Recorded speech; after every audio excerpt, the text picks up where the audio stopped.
Assalomu alaykum qadrli traderlar. Sizlar bilan EvoTrade jamoasi bilan elio to'lqinlari William Gann texnikasi smart moneylar bo'yicha forex fond va kriptovalyutalarni tillalarini tahlil qilishda davom etamiz. Bugun yana video davomimizda demak tillada William Gann texnikasi bo'yicha demak qanaqa holatlar bo'lyapti demak boshladik.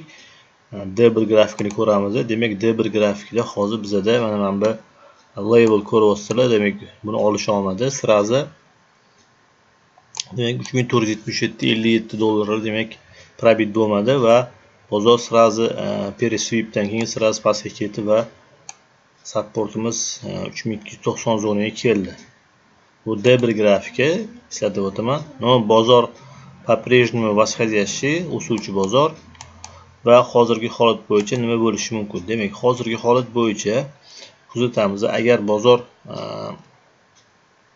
bugun mana shunday yopiladigan bo'lsa, agar yana bozor tepaga ketishi mumkin retestga yo'inki agar bozor switch bilan demak shamchalar bilan proboy bo'ladigan bo'lsa, bu zonamizni retestdan keyin keyingi levelga yana kelishimiz mumkin. Bu 3104 zona bo'ladi. Demak, kuzatishda davom etamiz.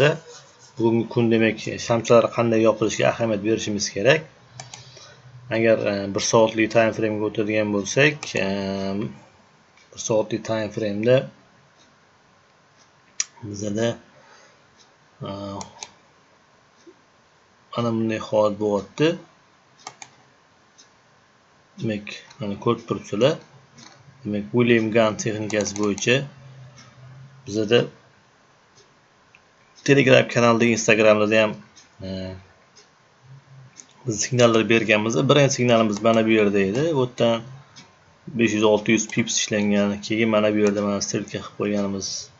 Bu ish bu yerda keyin mana bu сопротивление va bu ham demak juda katta pips ishlangan bu yerda va mana ko'rib turibsizlar va boshqadashi ugulimiz William Gann demak o'sha yerdan demak orqaga razvorot bo'ldi. Va bunga sabab boshqa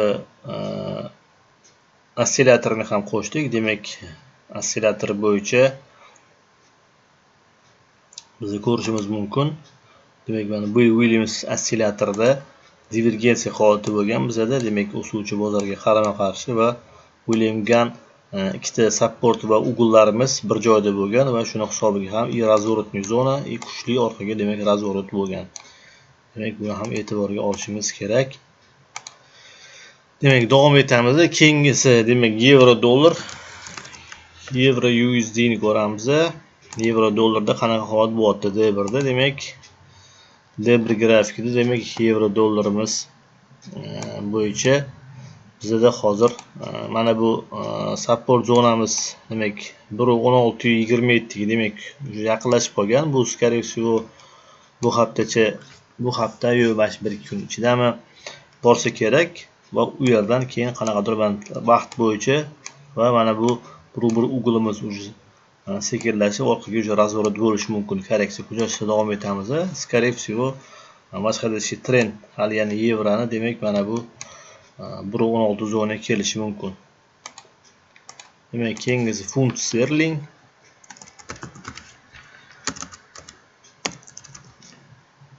Funt sterling parasini ko'ramiz.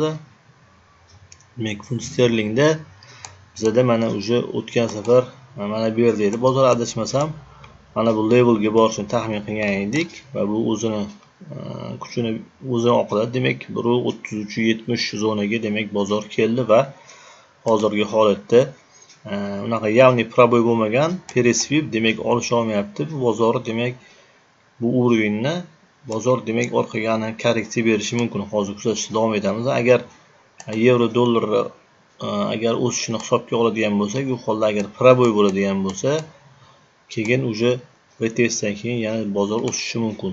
Yo'in keyin mana уровеньga kelib turib, 1.1 ga bu yerdan qanaqadir korreksiya berib konsolidatsiya holatiga o'tishi mumkin. Demak, buni ham kuzatishda davom etamiz. Va demak, oxirgisi bizda Bitcoin ni ko'ramiz.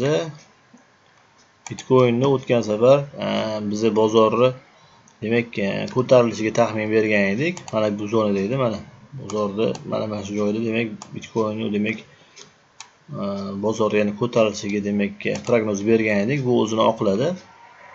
Bunga sabab demak bu Google'imiz probit bo'lmagan va shuni hisobiga biza tepaga demak signal bergan edik. Kuzatishda davom etamiz. Kim demak elit to'lqinlari bu GAN texnikalariga qiziqayotgan bo'lsa, adminga murojaat qilishingiz mumkin. Bizda demak onlayn o'quv kurslari ochilgan. Kelib o'rganishingiz mumkin. Xayr, salomat bo'ling.